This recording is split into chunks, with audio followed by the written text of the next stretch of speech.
कभी सोचा है एक ऐसी हॉरर फिल्म जो डराने के साथ साथ हंसा भी दे? सुनने में थोड़ा अजीब लगता है ना, पर बंगाली लोक कथाओं में ये कोई नई बात नहीं है। ये जादू तो सदियों से चला आ रहा है। ये कहानियां पता है सिर्फ भूतों की नहीं है। ये डर और हंसी का एक ऐसा गजब का मिक्सचर है जो दिमाग में घर कर जाता है। तो बस तैयार हो जाइए, हम इसी रहस्यमयी दुनिया में उतरने वाले हैं। और एल मैरी वुड की ये बात बस समझ लीजिए हमारी आज की पूरी बातचीत का निचोड़ है।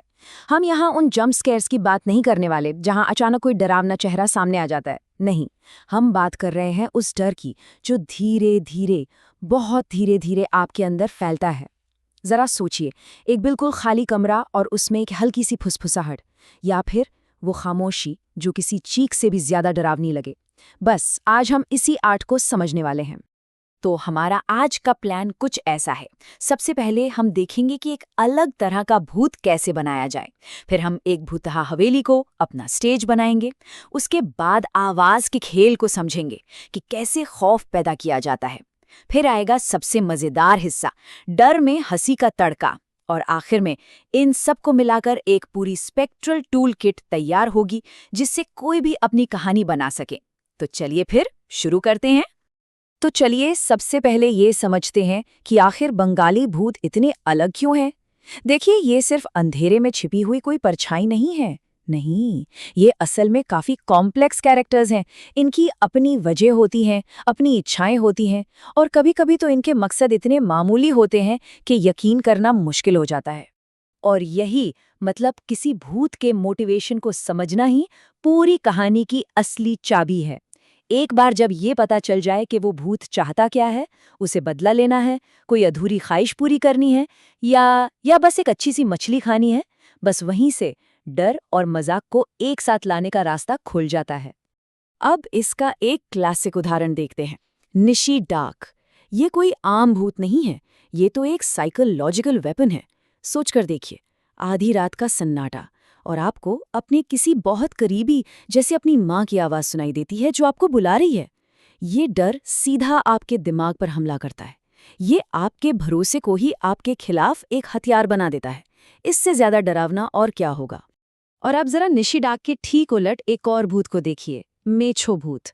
मतलब एक तरफ है वो जानलेवा खौफ और दूसरी तरफ एक ऐसा भूत जिसका मकसद सिर्फ मछली चुराना है। यही तो कमाल है बंगाली कहानियों का। ये जो बेतुकापन है ना, यही डार्क ह्यूमर के लिए एक परफेक्ट सिचुएशन बनाता है। मतलब देखने वाला कंफ्यूज हो जाए कि हंसे या डरे। तो अब हमारे पास कैरेक्टर तो हैं, लेकिन उन्हें परफॉर्म करने के लिए एक स्टेज भी तो चाहिए। और देखिए, हर अच्छी भूत की कहानी के लिए एक बढ़िया लोकेशन की जरूरत होती है। और एक पुरानी टूटी फूटी भारतीय हवेली से बेहतर स्टेज क्या हो सकता है। ये सिर्फ बिल्डिंग्स नहीं होती, ये तो टाइम कैप्सूल की तरह हैं, जिनमें न जाने कितने राज और कितनी अनकही कहानियां दफन होती हैं। ये लाइनें एक हवेली के उस भारी भरकम माहौल को जैसे जिंदा कर देती हैं, है ना। मतलब वहाँ की हवा में ही एक वजन होता है। ऐसा लगता है जैसे उस धूल को महसूस किया जा सकता है, दीवारों से रिश्ती नमी को देखा जा सकता है। ये ऐसी जगह है जहाँ गुजरा हुआ कल कभी मरता नहीं और हर चरमराता हुआ फर्श एक नई कहानी सुनाता है। और एक फिल्म मेकर के लिए तो हवेली किसी प्लेग्राउंड से कम नहीं है। जरा सोचिए, चौक में गूंजती एक अनजानी आवाज, या फिर जाली के पीछे से झांकती कोई परछाई, और वो मोटी मोटी दीवारें जो हर चीख को अपने अंदर ही दबा लेती हैं। मतलब हवेली का हर कोना सस्पेंस बनाने का एक जबरदस्त टूल है जो ऑडियंस को सीट से हिलने ना दे। चलिए अब बात करते हैं उस चीज की जो दिखती नहीं पर सबसे ज्यादा महसूस होती है, आवाज। एक हॉरर फिल्म में जो सुनाई देता है या फिर जो नहीं सुनाई देता, वो अक्सर स्क्रीन पर दिखने वाली किसी भी चीज से ज्यादा पावरफुल हो सकता है। देखिए, टेरर और हॉरर में एक बहुत बड़ा और बहुत जरूरी फर्क है। टेरर क्या है? टेरर है वो एहसास जब कीचड़ भरे पैरों के निशान एक बंद अलमारी तक जाते हुए दिखते हैं। मन में जो सवाल उठता है कि अंदर क्या है, वो है टेरर। और हॉरर? हॉरर वो है जब वो अलमारी का दरवाज़ा खुलता है और एक अच्छा फिल्म मेकर जानता है कि ऑडियंस को उस क्या होगा वाले एहसास में ज़्यादा से ज़्यादा देर तक कैसे रखना है। और यहीं पर काम आता है नेगेटिव स्पेस का कॉन्सेप्ट, मतलब खामोशी। सोचिए, एक बहुत ही टेंशन वाला सीन चल रहा है और अचानक सब कुछ शांत हो जाता है। बिल्कुल सन्नाटा। ये वो पल होता है जब लोग अपनी सांस रोक लेते हैं। ये खामोशी उन्हें मौका देती है कि वो अपने दिमाग में सबसे बुरी चीज़ की कल्पना कर लें।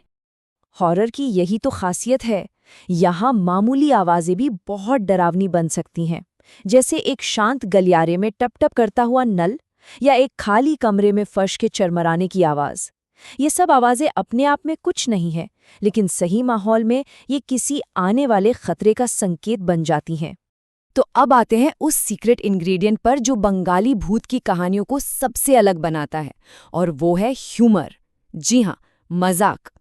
लेकिन ये ह्यूमर टेंशन को कम करने के लिए नहीं होता, बल्कि ये तो डर को एक बिल्कुल ही अलग लेवल पर ले जाने के लिए होता है। इसे एक इमोशनल रोलर कोस्टर की तरह समझिए।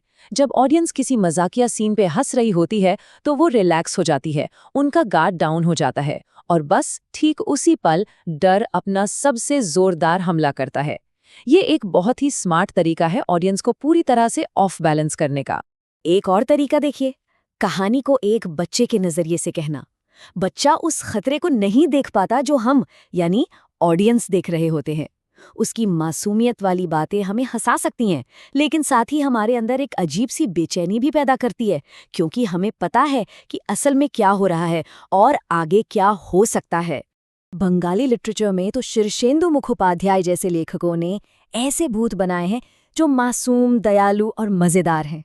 अब एक फिल्म मेकर के लिए ये कॉन्सेप्ट किसी सोने की खान से कम नहीं है।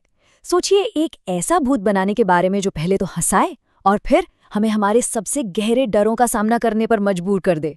यही तो होता है यादगार सिनेमा। तो अब तक हमने जो कुछ भी डिस्कस किया है, चलिए उसे एक साथ जोड़ते हैं। इन सभी आइडियाज़ को मिलाकर अब हम तैयार करेंगे अपनी स्पेक्ट्रल टूलकिट, जिससे कोई भी अपनी एक जबरदस्त भूत की कहानी बना सकता है।